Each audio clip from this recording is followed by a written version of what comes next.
Good morning mga kapards. Bali, ang video natin ngayon, papakita ko po sa inyo yung paano mag-ihaw ng isda, yung province style. Para hindi siya dumikit, may ginagawang style doon para maganda yung pagka-ihaw. Tsaka hindi ka mahirapang mag-ihaw.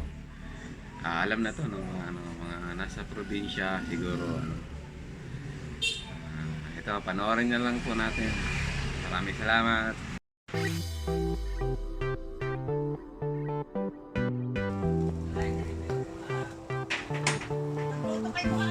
Ganyan isda sa Vietnam, makaluma pa rin sila.